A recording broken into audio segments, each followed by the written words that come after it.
Shalom, flambeaux et lumière du Seigneur. J'espère que vous allez bien par la grâce de notre Seigneur Jésus-Christ. Pour cette session, nous allons méditer sur le thème « Le citoyen du royaume, producteur de fidélité, de bénignité et de bonté ». Pour cette session, vous serez accompagné de vos serviteurs Flambeau Simevi et Flambeau Idelphon Chabigia.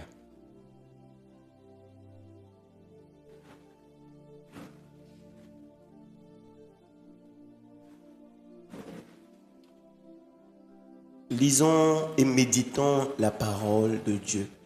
Galates 5, du verset 16 au verset 25. Je lis au nom de Jésus-Christ. Je dis donc, marchez selon l'esprit et vous n'accomplirez pas les désirs de la chair, car la chair a des désirs contraires à ceux de l'esprit. Et l'esprit en a de contraires à ceux de la chair. Ils sont opposés entre eux, afin que vous ne fassiez point ce que vous voudriez. Si vous êtes conduits par l'esprit, vous n'êtes point sous la loi. Or, les œuvres de la chair sont manifestes. Ce sont l'impudicité, l'impureté, la dissolution, l'idolâtrie, la magie, les inimitiés, les querelles, les jalousies, les animosités, les disputes, les divisions, les secrets, l'envie, l'ivrognerie, les excès de table et les choses semblables. Je vous dis d'avance, comme je l'ai déjà dit, que ceux qui commettent de telles choses n'hériteront point le royaume de Dieu. Mais le fruit de l'esprit, c'est l'amour, la joie, la paix, la patience, la bonté, la bénignité, la fidélité, la douceur, la tempérance. La loi n'est pas contre ces choses. Ceux qui sont à Jésus-Christ ont crucifié la chair avec ses passions et ses désirs. Si nous vivons par l'esprit, marchons aussi selon l'esprit. Amen.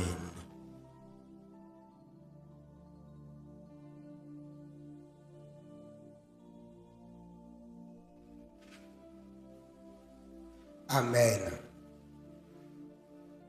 Bien-aimés dans le Seigneur, lorsque Jésus allait auprès de son Père en quittant ses disciples, il disait ceci: « Et moi, je prierai le Père et vous enverrai un consolateur, une aide, un avocat, un intercesseur, un conseiller, un ami, afin qu'il demeure éternellement avec vous. » Jean 14, verset 16. Il est important pour nous, en tant que chrétiens, d'être conscients de la présence de l'Esprit en nous. Que nous le sentions ou pas, il est là. Le Saint-Esprit est en nous, il est là pour nous aider. C'est pour cela qu'il a été envoyé et il prend du plaisir à le faire. Soyons bien conscients de cela. Sans sa présence en nous, faire le bien est impossible. Plaire à Dieu également. C'est le Saint-Esprit qui fait pousser en nous les caractères d'un enfant de Dieu, avec notre collaboration qui consiste à l'écouter et à lui obéir.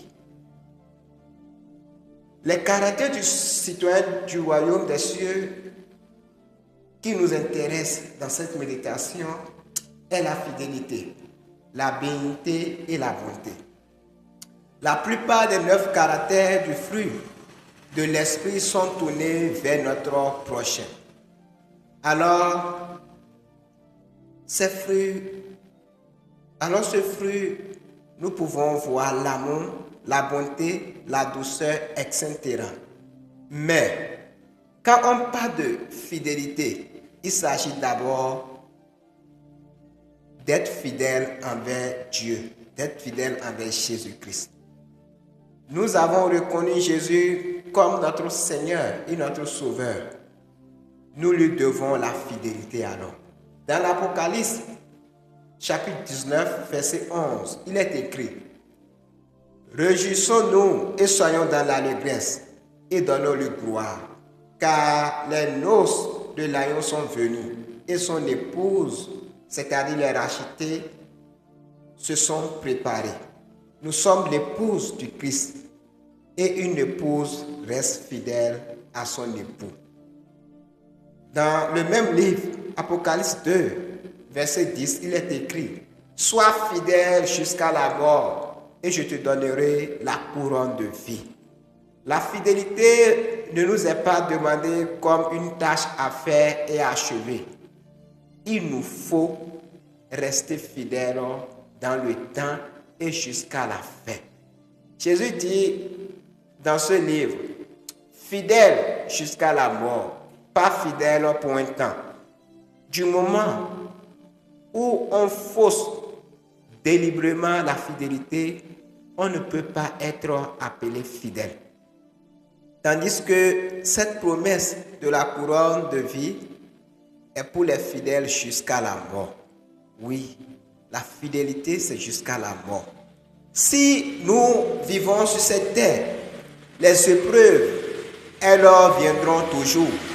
Dieu a promis d'être avec nous dans les épreuves, pas qu'elles ne surviendront pas. Les épreuves vont venir. Mais dans les épreuves, il nous faut rester fidèles. Fidèles à Jésus, fidèles dans notre croyance. Regardons un peu l'histoire de Job. Job a été fidèle jusqu'à la fin. Il a tout perdu, absolument tout, jusqu'à sa santé physique a été atteinte. Mais jamais, il n'a jamais abandonné le Seigneur. Ce qui nous permet de rester fidèles, bien-aimés, dans les épreuves, c'est notre connaissance de la souveraineté, de la sagesse et de la bonté de Dieu. Lorsque je reconnais Dieu comme un souverain, comme mon propriétaire, mon créateur, je me tais comme Job dans les épreuves, parce que je sais qu'il a tout droit sur moi, qu'il est sage et qu'il est bon. Cela ne diminue pas la douleur de l'épreuve, mais procure une espérance sûre de la délivrance.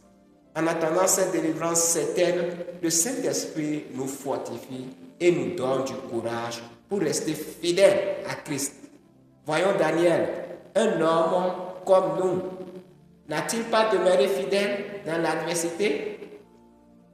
Et l'assurance que produit le Saint-Esprit en nous est plus grande que la réalité. La réalité est là, mais nous avons l'assurance car Christ est notre espérance. Si seulement cette notion peut suffisamment trouver sa place dans notre cœur, alors nous serons les plus heureux. Dans Psaume 31, verset 23, il est dit: L'Éternel garde les fidèles. Parole toujours honorée par celui qui nous appelle à la fidélité. Lui-même, il est toujours fidèle. La parole de Dieu nous dit, si nous nous demeurons infidèles, il est toujours fidèle. Et Dieu garde toujours ceux qui sont fidèles. Nous devons également fidélité dans l'annonce de l'Évangile et dans les témoignages que nous rendons. En tant que chrétiens, nous avons parfois tendance à vouloir aider le Saint-Esprit à faire son travail dans la conversation avec un païen. Nous voulons témoigner de Christ, mais au lieu d'être fidèles de ce qui est vrai, nous ajoutons des mensonges pour embellir le témoignage afin que celui qui nous écoute soit touché. Bien aimé, nous n'avons pas besoin. Soyons fidèles dans ce que le Seigneur fait avec nous. Car ce n'est pas nous, c'est le Saint-Esprit qui convainc. C'est le Saint-Esprit qui s'occupe de celui qui écoute la parole. Et par le Saint-Esprit, Dieu fait naître la vie de Jésus en cette personne. Le Saint-Esprit fait toujours sa part.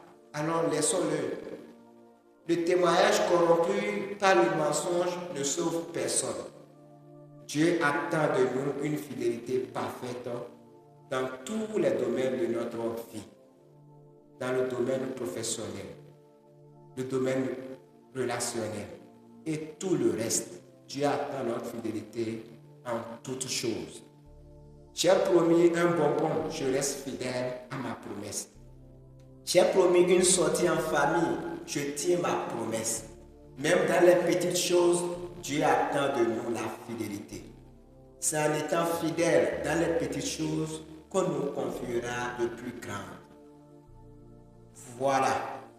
Oui. Voyons ensemble, les amis, ce que l'infidélité. Nous voulons donner ce que nous n'avons pas. C'est le début de l'infidélité. À chaque fois que nous voulons donner ce que nous ne possédons pas, alors nous commençons déjà par agir dans l'infidélité. Soyons véridiques avec Dieu. Ainsi, nous le serons avec nous-mêmes et avec les autres. Chassons le bien. La fidélité est un caractère que seul celui qui a la vie de Christ peut exercer dans ce monde et au-delà de ce monde. Bien-aimés dans le Seigneur, quand nous nous intéressons à la bonté et à la bénité, c'est-à-dire la bienveillance, on se rend compte qu'il s'agit en fait de deux caractères similaires, mais en réalité ne le sont pas. La bonté chez une personne peut être définie comme un caractère de sensibilité aux maux d'autrui, un désir profond de procurer aux autres du bien-être ou d'éviter tout ce qui leur fera du mal. Notre Dieu est plein de bonté envers nous, n'est-ce pas? Il est aussi béni et il nous bénit à chaque fois. Cette bénité est une expression extérieure du désir de faire le bien qui caractérise la bonté qui peut animer une personne. Ainsi, la bienveillance se manifeste. Elle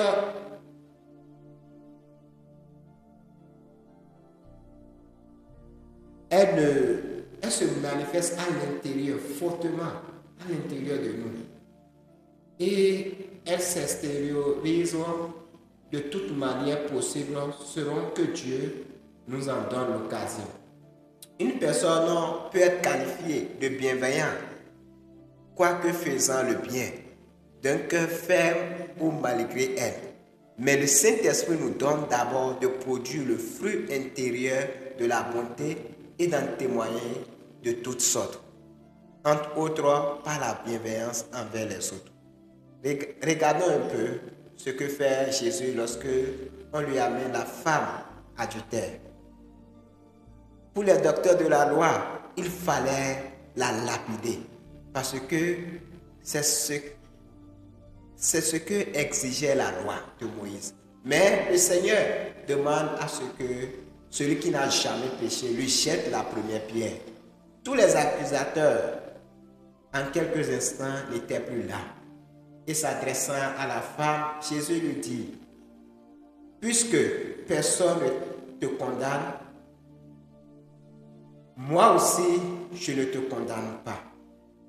Et qu'il fallait, là, Jésus a fait preuve de bénignité, de bonté envers cette femme. Bénignité dans le sens où il a valorisé et il a mis au rang de tout le monde cette femme, alors que les autres la voyaient comme inférieure à eux à cause de son péché. Il fait preuve de bonté dans le sens où il lui remet ses péchés, parce qu'il dit au verset 11 de Jean 8, va et ne pêche plus. Bien-aimé dans le Seigneur, le Christ n'a jamais, oui, bien sûr, n'a jamais donné de richesse matérielle. Il venait, oui, d'une famille pauvre. il ne voit pas, de l'argent, une maison à quelqu'un, mais il donnait ce qu'il avait. Il pardonnait les péchés. Il nourrissait les affamés. Ce qui est intéressant, c'est que la bonté de Jésus s'accompagnait toujours de bienveillance, de tendresse, de compassion et de douceur. Il ne donnait pas à manger aux foules parce qu'il avait pitié d'eux, mais parce qu'il les aimait. Il veut qu'ils se sentent bien. C'est exactement ce qu'il attendait de ses disciples. C'est ce qu'il attend aujourd'hui de nous, que nous manifestions bonté et bienveillance. On ne peut pas prétendre être bon si nous ne sommes pas bienveillants. Et si l'on agit par bienveillance, comme son propre gré, le Saint-Esprit voit le cœur hypocrite et il ne peut dire à Dieu qu'il est bienveillant. L'apôtre Paul parle de la bonté et de la bénité aux Galates parce qu'il fait une différence entre les deux. Soyons une bénédiction pour les enfants de Dieu et les autres dans le besoin. Montrons de la bienveillance autour de nous. Soyons tout simplement amour comme notre Père Céleste est amour. Que Dieu le Père, fidèle, parfait et bon, transfère par son Esprit Saint son fruit en nous pour que nous soyons à jamais bons dans ce monde rempli de méchanceté, dans le nom puissant de notre Seigneur et Sauveur Jésus-Christ. Amen.